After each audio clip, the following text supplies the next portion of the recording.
안녕하세요. 이시우비티의 이시우입니다. 오늘은 다가오는 승부식 53회차의 새벽 축구 두 경기 분석으로 준비해보았는데요. 어제 준비했던 영상에서 제가 준비한 분석을 받고 좋은 결과까지 도달하셨다고 말씀해주신 구독자분이 계셨는데요. 우선 따뜻한 댓글과 인사에 감사드리며 앞으로도 여러분들께 도움될 수 있는 채널이 되도록 낮은 자세에서 노력하는 모습 보이는 이시우가 되도록 노력하겠습니다. 그렇다면 오늘 준비한 승부식 53회차 해외 축구 두 경기 분석 지금 바로 시작해보도록 하겠습니다. 오늘의 첫 번째 경기는 코번트리와 입스위치의 맞대결인데요. 홈팀 코번트리는 리그에서 현재 1무 3패로 부진하고 있는 양상입니다. 특히나 실점이 늘어난 모습을 쉽게 보기는 어렵다고 생각되었는데요. 그나마 지난 매치에서는 블랙번을 상대로 0대0 무승부를 기록한 것이 다행이라 느껴졌습니다. 하지만 블랙번이 현재는 상당히 보수적인 운영을 시도하고 있다는 점을 생각해야 했고, 입스위치는 다이렉트 승격 경쟁이 끝나지 않은 상황이며 이 때문에 매우 공격적으로 플레이할 가능성이 높은 상태입니다. 코번트리가 수비가 약한 팀이라고 하기는 어렵지만 현재 선수들의 에너지 레벨을 보장하기는 어려운 상태이며 FA컵에서도 연장을 치르면서 리그 일정이 미뤄진 상태입니다. 따라서 코번트리가 상당히 강인군을 소화 중인 상황이며 이번 경기도 블랙번전 이후 3일 만에 치르는 매치기에 팀의 에너지 레벨이 떨어지는 상황이라면 수비적으로도 보장을 하기는 어렵다고 볼 수도 있었습니다. 입스위치는 3연속 무승부를 기록 중인 상황인데요. 일단 한 경기를 덜 치른 상황에서 리즈와 승점이 동률이며 입스위치가 다이렉트 승격에 대한 가능성에서는 여전히 유리하다고 볼 수 있었습니다. 지난 경기에서도 3대3의 스코어가 나오는 등 화력을 중시하고 있는 것만큼은 분명한 사실입니다. 일단 코번트리가 주도권을 쥐고 몰아치는 상황을 만드는 팀에게 약하다는 점에 주목해야 했고, 허스트와 번스가 복귀하면서 공격진의 구성도 완벽해진 입스위치입니다. 공격적인 운영으로 인해서 수비적으로는 늘 문제가 있지만 그래도 지난 경기에서 긴 휴식을 취하고 나서 입스위치의 장점인 공격력이 터지는 모습을 보여준 점은 이번 일정을 앞두고 충분히 긍정적이라고 볼 수 있었습니다. 이 경기는 입스위치가 승리를 기록할 것으로 보고 있습니다. 코번트리의 강행군이 수비적으로 불안정한 상황을 만들 가능성을 배제하기는 어려웠습니다. 입스위치가 수비에 대한 우려점은 꽤 가지고 있는 전력이기는 하나 지난 매치에서 3골을 기록하면서 잠시 주춤했던 공격이 올라온 모습을 보여준 점에 주목해서 이 경기는 입스위치가 승리하기 어렵지 않다고 생각되었으며 핸디캡 승리와 다득점의 선택지까지도 고려해 볼 수 있었습니다.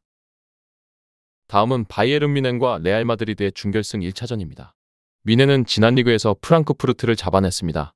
케인이 멀티골을 기록하고 밀러와 슈퍼모팅도 나름대로 폼이 좋았는데요.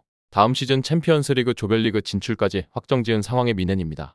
다만 전반 초반부터 이어진 결정력 문제가 좋아 보이지는 않았는데요. 케인의 역전골도 상대의 쓸데없는 파울로 인해 PK로 얻어낸 것이며 되려 프랑크푸르트의 역습에 당할 뻔한 상황도 연출되는 등 리그 우승 레이스가 끝났다는 점을 감안해도 경기력이 좋아 보이지는 않았습니다.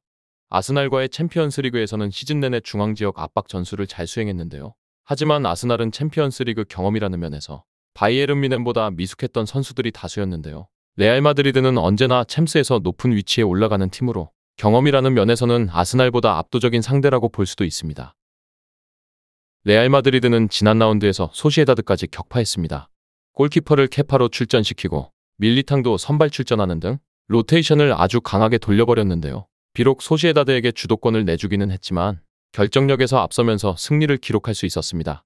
챔스에서 상당히 전력 투구할 가능성이 큰 레알이며 비니시우스와 벨링엄 같은 핵심 선수들이 모두 투입될 전망입니다. 벨링엄이 위장염 증세가 있었다는 소식이지만 소시에다드전을 앞두고 호전되면서 본인이 직접 명단 포함을 요청했다는 소식도 있었습니다. 레알이 뮌헨의 홈에서는 꽤 실리적인 면모를 띌 수도 있는데요. 바이에른 뮌헨의 홈이기도 하고 상대의 챔스 우승에 대한 동기부여가 클 것이기 때문입니다. 다만 맨시티를 상대로도 얻어맞는 상황에서 끝내 버티고 승리하는 면모는 레알이 챔스에서의 운영에는 도가 텄다고 볼 수도 있는 대목이었습니다. 이 경기는 뮌헨이 주도하는 상황을 만들 것이라 생각되었는데요. 하지만 레알이 챔스에서 보여주는 실리적인 전술과 운영 노하우를 무시하기는 어렵습니다. 바이언이 8강 아스날전을 나름 쉽게 이겼던 것도 경험에서 오는 차이가 컸는데요.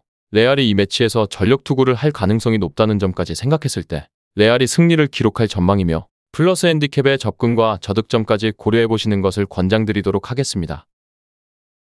정확한 배당 변동에 따른 실시간 추적과 최종 예측은 배팅 마감 직전까지 이루어져야 합니다. 위 부분을 참고하는 배팅이 아닌 더 근시적인 결과는 배당률 흐름의 변화 및 경기 시작 전 결장자 정보에 따라 변동될 수 있습니다. 함께 배팅으로 더 효율적인 승률을 만들고자 만들어낸 채널입니다. 모든 경기를 영상에 담아내기에 한계가 있습니다. 이외 다른 경기들의 정보와 결과 예측 및 더 많은 도움이 필요하시다면 분석방으로 언제든지 연락 주세요. 최선을 다해 보이겠습니다.